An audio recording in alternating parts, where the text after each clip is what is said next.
खरं तर परवा मी एका शाळेमध्ये गेलो आणि त्या शाळेमध्ये गेल्यानंतर एका सरांनी एका 10वीच्या वर्गातल्या विद्यार्थ्यांची परीक्षा घेण्याचं ठरवलं. परीक्षा घेण्याचा विषय असा होता की त्या विद्यार्थ्यांचं एक वाक्य दिलं होतं, साधंसं वाक्य होतं. ते वाक्य असं होतं, विद्यार्थी हा राष्ट्र निर्मितीचा पाया आहे. हे वाक्य घेतल्यानंतर त्या वर्गामध्ये एकूण 50 विद्यार्थ्यांचा पट होता.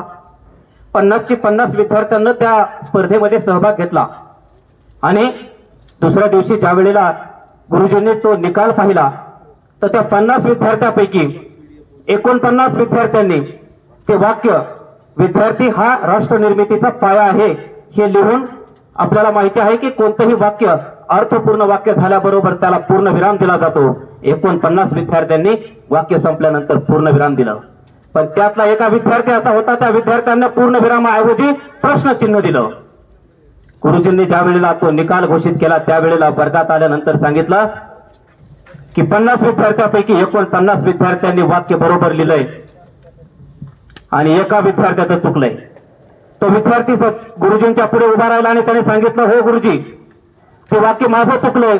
गुरुजींनी सांगितलं, हो, तुला एवढंही माहित नाही का इयत्ता 4थीच्या वर्गामधला विद्यार्थ्याला ते व्याकरणाचा भाग आहे की एखादा अर्थपूर्ण वाक्य लिहिल्यानंतर त्या वाक्याच्या शेवटी प्रश्न जर पूर्ण विराम द्यावा लागतो तर तू प्रश्नचिन्ह दिलंस. हे ज्या वेळेला त्या मुलाला त्या गुरुजींनी सांगितलं त्यावेळेला त्या विद्यार्थ्याने गुरुजीला दिलेलं उत्तर हे फार मार्मिक होतं. तो विद्यार्थी म्हणाला की हो, आजही या समाजामध्ये जर मी पाहिलं तर जबाबदारीचं भान आणि कर्तव्याची जाण असणारे विद्यार्थी आपल्याला कुठपर्यंत दिसतात. एका विशिष्ट मर्यादेपर्यंत विद्यार्थ्याचं ज्ञान आपण पाहतो, पण त्या विद्यार्थ्याच्या ज्ञानाचा समाजासाठी किती उपयोग होतो, आजचा विद्यार्थी सर्वांगीण गुणवत्ताधारक विद्यार्थी आहे का याचं संशोधन करणं अपेक्षित आहे. गुरुजी त्या ठिकाणी अनुत्तरित राहिले, प्रश्न अनुत्तरित राहिला, गुरुजींचं उत्तर त्या ठिकाणी निरुत्तर राहिलं आणि त्याच अनुत्तरित उत्तराला मी पूर्णत्वाला घेऊन जाण्यासाठी माझा संकेतांक आहे 119. मी आपल्या समोर विषय मांडत आहे, अभ्यास पूरक शिक्षण आणि विद्यार्थी विकास. खरं तर शिक्षण म्हणजे माणसाच्या व्यक्तिमत्व बदलणारं धारदार शस्त्र आहे असं महात्मा गांधीजी सांगतात. Education is the powerful weapon which brings new change in the personality of human being. माणसाच्या व्यक्तिमत्वाचा विकास होण्याचं जर कुठलं प्रभावी माध्यम असेल तर ते शिक्षण असतं. पण हे शिक्षण ज्या वेळेला आपण आज एक शिक्षक म्हणून या समाज व्यवस्थेकडे पाहतो आणि शिक्षणामध्ये पाहतो त्यावेळेला आपल्याला खऱ्या अर्थानं गांधीजींनी सांगितलेलं हे वाक्य तंतोतंत जुळतंय का याचा कुठेतरी विचार करणं आज आपल्याला अपेक्षित आहे. खरं तर आपल्या या सगळ्या गोष्टींचा विचार करत असताना विद्यार्थी म्हणून आपण सगळीकडे जर पाहिलं तर आज आपण पालकांच्या इच्छा अपेक्षा पाहतो. विद्यार्थ्याला इयत्ता 1लीच्या वर्गामध्ये दाखल केल्यानंतर पालकाची अपेक्षा असते की माझं मूल डॉक्टर झालं पाहिजे, इंजिनियर झालं पाहिजे. याच्या पलीकडे पालकाची विचारधारणा आपल्याला दिसून येत नाही आणि मूल त्याच बाजूने विचार करतं. विज्ञान आणि गणित या विषयाकडे जास्त फोकस केला पाहिजे बाळा तू, हीच अपेक्षा पालक त्या विद्यार्थ्याकडून ठेवतं. पण माझ्या मुलांमध्ये जर सर्वांगीण गुणवत्तेचा विकास करायचा असेल तर आम्हाला शिक्षक म्हणून आज थोडंसं आपली जबाबदारी वाढलेली आहे. आज मला त्या मुलांमध्ये जर गुणवत्तापूर्ण विकास करायचा असेल, त्याचा सर्वांगीण विकास करायचा असेल, त्याला एका मर्यादित जगामध्ये वावरू द्यायचं नसेल आणि बाबासाहेबांना आणि गांधीजींना अपेक्षित असणारा जर मला समाज निर्माण करायचा असेल, विद्यार्थी निर्माण करायचा असेल तर मला शिक्षक म्हणून त्याला अभ्यासपूरक वातावरण निर्मिती, अभ्यासपूरक त्याचे उपक्रम घेणं गरजेचं आहे. मला त्या वर्गातल्या विद्यार्थ्यांना माझा इतिहास सांगणं गरजेचं आहे. मला त्या विद्यार्थ्यांना भूगोल सांगणं गरजेचं आहे. विद्यार्थ्याला आज इतिहास कळत नाही. आमच्या महाराष्ट्राच्या मातीचा इतिहास कुणी ऐऱ्या गैऱ्यानं किंवा लुंग्या सुंग्यानं लिहिला नाही. या महाराष्ट्राच्या मातीचा इतिहास लिहिला शाहिरांच्या टापानं, घोड्यांच्या टापानं, तलवारीच्या खणखणाटानं, ढगांच्या गडगडाटानं, डोंगराच्या हिरव्या पिवळ्या शालीनं आणि सह्याद्रीच्या ढालीनं. राजे गडावर पोहोचले, सुखाने मरतो म्हणून घोडखिंडीची पावनखिंड करणारा बाजी प्रभू देशपांडे काय, कोंढाण्याच्या विजयासाठी रक्ताच्या थराळ्यात पडणारा तानाजी मालुसरे काय, मानेवरती तलवारीचं तीक्ष्ण टोक असताना सुद्धा बचेंगे तो और भी लढेंगे म्हणणारा दत्ताजी शिंदे काय आणि मोगलांच्या कडेकोट बंदोबस्तातून सोन्याचा कळस कापून देताना आणि मोगलांच्या घोड्यांना पाणी पिताना पाण्यात सुद्धा दिसणारे संताजी धनाजी काय. हा आमच्या महाराष्ट्राच्या मातीचा इतिहास आम्हाला त्या पोरांना सांगावा लागेल. नुसतं विज्ञान आणि गणित ह्या 2 विषयावरती विद्यार्थी आज जे फोकस करतात त्यामधून आमच्या समाजाची निर्मिती होणार नाही. आम्हाला प्रगल्भ समाज निर्मिती जर करायची असेल तर आमचा इतिहास पोरांना सांगावा लागेल.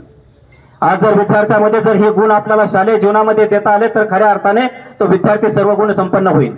विद्यार्थ्यामध्ये लिहिता आली पाहिजे, विद्यार्थ्यामध्ये नम्रता आली पाहिजे, विद्यार्थ्याला स्वतःचं मत व्यक्त करता आलं पाहिजे आणि विद्यार्थ्याला ज्या ठिकाणी आपली भूमिका प्रभावीपणे मांडायची ती मांडता आली पाहिजे. आज कित्येक डॉक्टर इंजिनियर्स पाहतो, कित्येक उच्च पदस्थ व्यक्ती पाहतो, ती व्यक्ती त्यांच्या विषयामध्ये पारंगत असतील, परंतु तो विषय मात्र समाजापुढे येऊन मांडत असताना मात्र त्यांना अडचण होती. ही खऱ्या अर्थानं शालेय जीवनामध्ये अभ्यासपूरक जे वातावरण निर्मिती करणं गरजेचं आहे, ती वातावरण निर्मिती त्या ठिकाणी आपल्याला झालेली दिसून येत नाही. आणि म्हणून आम्हाला आज त्या विद्यार्थ्यामध्ये अभ्यासपूरक उपक्रम रुजवावे लागणार आहे. शालेय जीवनामध्ये विद्यार्थ्यांना वेगवेगळे प्रकल्प करून द्यावे लागतील, मुक्त हालचाली करून द्यावी लागतील. विद्यार्थ्यांमध्ये प्रत्येक बालकामध्ये काही ना काहीतरी युनिक गुण असतो. तो गुण आपल्याला ओळखून त्याला त्या गुणाला प्रोत्साहित करण्यासाठी त्याला वेगवेगळे उपक्रम आम्हाला द्यावे लागतील. काही दिवसापूर्वी आपण महाराष्ट्र शासनाने एक ट्रेनिंग आयोजित केली होती. त्यामध्ये लर्निंग अध्ययन प्रक्रियेचे व्यवस्थापन नावाचे प्रशिक्षण होतं आणि त्या प्रशिक्षणात सांगितलं होतं की विद्यार्थ्याला आपल्याला चॅलेंजेस देता आले पाहिजेत, आव्हानं देता आले पाहिजेत. जेव्हा त्या विद्यार्थ्याला आव्हान देताना ते आव्हान पेलण्याची सवय त्या विद्यार्थ्यात होईल, तेव्हा खऱ्या अर्थानं सर्वगुण संपन्न आणि प्रभावी विद्यार्थी झाल्याशिवाय राहणार नाही. त्या विद्यार्थ्याकडून आपण ज्या वेळेला काही गोष्टीची अपेक्षा ठेवतो त्यावेळेला त्याला ते देणं सुद्धा तितकंच आपली जबाबदारी असते. आणि म्हणून शालेय जीवनामध्ये विद्यार्थ्याला या सगळ्या सुविधा उपलब्ध करून देणं शिक्षक म्हणून, समाज म्हणून, पालक म्हणून आपली फार महत्वाची जबाबदारी आहे. आज काय आहे, विद्यार्थ्यांना बोलत असताना, चालत असताना काही गोष्टींची जाणीव सुद्धा होत नाही, ते त्यांच्याच व्यापामध्ये असतात. आज भारताने एवढी प्रगती केली आणि ही प्रगती करत असताना आमची संस्कृती मात्र विद्यार्थी आज कुठेतरी विसरलेले दिसत आहेत. खरं तर आमच्या या संस्कृतीमध्ये सांगितलं जातं की विद्यार्थी असो किंवा समाजामध्ये आम्हाला प्रतिष्ठा जर मिळवायची असेल तर खऱ्या अर्थानं आमच्यामध्ये काहीतरी दानत लागते. आपल्याकडे जे आहे ते इतरांना देता आले पाहिजे. ती क्षमता, ती दानत, ती दातृत्व जर आपल्यामध्ये असेल तर खऱ्या अर्थानं एक वैशिष्ट्यपूर्ण माणूस म्हणून आपल्याला त्याला उद्भवता होते येतं. मुलांमध्ये ही वृत्ती आपण डेव्हलप केली पाहिजे. आज एकमेकाला सहकार्य करण्याची वृत्ती मुलांमध्ये दिसून येते कुठं? कारण मर्यादित शिक्षण हे त्या ठिकाणी अडसर ठरत आहे. आणि म्हणून मुलांना सांगितलं पाहिजे. विंदा करंदीकरांची फार छान कविता आहे. विंदा करंदीकर सांगतात की देणाऱ्यानं देत जावं, घेणाऱ्यानं घेत जावं आणि घेता घेता एक दिवस देणाऱ्याचे हात घ्यावे. पोरांना सांगितलं पाहिजे की आता देणाऱ्याचे हात घ्यावे म्हणजे बाबासाहेबांनी आम्हाला संविधान दिलं, लोकमान्य टिळकांनी आम्हाला इतिहास निर्माण केला. या ठिकाणी आमचे सर्व जे काही थोर स्वातंत्र्य सेनानी असतील त्यांनी देशासाठी जे योगदान दिलं, काय दिलं, त्यांच्याकडून काय घेणार? हिरव्या पिवळ्या डोंगराकडून हिरवी पिवळी शाल घ्यावी, सह्याद्रीच्या कड्याकडून छातीसाठी ढाल घ्यावी, वेड्या पिशा ढगांकडून वेडे पिशे आकार घ्यावे, मातींमधल्या प्रश्नांसाठी पृथ्वीकडून हुंकार घ्यावे, उसळलेल्या समुद्राकडून पिसळलेल्या आयाळ घ्यावी आणि शांत वाहणाऱ्या भीमेकडून तुकोबाची माळ घ्यावी. देणाऱ्यानं देत जावं, घेणाऱ्यानं घेत जावं आणि घेता घेता एक दिवस देणाऱ्याचे हात घ्यावे. ही देण्याची ताणत ज्या माणसामध्ये असते ती माणसं आयुष्याच्या शेवटच्या श्वासापर्यंत सुखी, समाधानी आणि सन्मानाने जीवन जगतात. हे आम्हाला पोरांच्या कोऱ्या पाठीवरती आम्हाला ते कोरावं लागेल. आणि हेच आम्हाला जर शाळेमध्ये वेगवेगळ्या प्रकारच्या उपक्रमाच्या माध्यमातून मुलांपर्यंत जर आम्ही पोहोचलो तर खऱ्या अर्थानं आम्हाला अभिप्रेत असलेला विद्यार्थी आम्हाला दिसेल. पुढच्या काही दिवसामध्ये तो दिसल्याशिवाय राहणार नाही. मध्यंतरीच्या काळामध्ये विद्यार्थ्यांच्या काही गुणांकडे आपलं दुर्लक्ष झालं आणि त्यामुळे आज आपण जे काही टाहो फोडतो की समाज व्यवस्था बदलली, आजची मुलं बघा बदलले, तर मोबाईलचे ते सारखे प्रेमी झाले, तर या सगळ्या गोष्टी ज्या वेळेला आपण करतो, निगेटिव्हिटी जी आहे ती निगेटिव्हिटी अशीच वाढत जर राहत असेल तर तिथं कुठंतरी आपल्याला आशेचा किरण शोधावा लागेल. आणि तो आशेचा जर किरण शोधायचा असेल तर शिक्षक म्हणून आमची फार मोठी जबाबदारी आहे. आम्हाला शाळेमध्ये विद्यार्थ्याला अभ्यासपूरक उपक्रम घ्यावे लागतील, विद्यार्थ्यांचा विकास करावा लागेल. सर्वांगीण गुणवत्ता विकास करायचा असेल तर वेगवेगळ्या प्रकारचे उपक्रम आम्हाला शाळेमध्ये राबवावे लागतील. या उपक्रमाचा राबवत असताना सुद्धा असं सांगितलं जातं की पुस्तकाने माणसाचं मस्तक सुधारतं आणि सुधारलेलं मस्तक हे कधीही लाचारीने कुणापुढे नतमस्तक होत नाही. ही बाब तितकीच खरी आहे. पण सगळंच ज्ञान हे पुस्तकातून मिळतं असंही नाही, हेही त्याच वेळेला मुलांना आम्हाला सांगता आलं पाहिजे.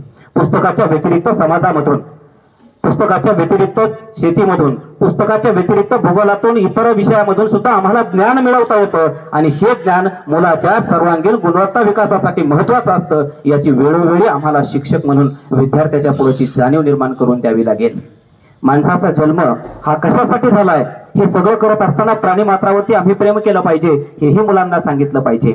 आमच्या ज्या ऐतिहासिक बाबी आहेत त्याची जतवणूक केली पाहिजे, हेही मुलांना सांगितलं पाहिजे. आणि या सगळ्या गोष्टी करण्यासाठी काय करावं लागेल तर त्यांना आम्हाला चॅलेंजेस द्यावा लागतील.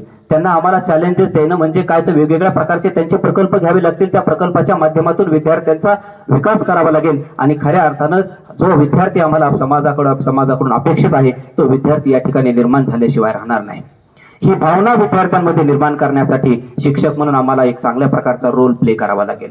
आज आपण पाहतो या शिक्षण प्रक्रियेमध्ये इयत्ता पहिलीला विद्यार्थी दाखल झाल्यानंतर त्या विद्यार्थ्याला आपण कोणत्या प्रकारचे धडे गिरवायचे सांगतो. डॉक्टर बाबासाहेब आंबेडकरांनी आपल्याला जे मूलमंत्र दिला तो मूलमंत्र शेवटपर्यंत आपण विद्यार्थ्यापर्यंत पोहोचवावा हीच अपेक्षा आजच्या या कार्यक्रमाच्या माध्यमातून व्यक्त करून मी माझ्या वाणीला पूर्ण विराम देतो. जय हिंद, जय महाराष्ट्र, जय भीम.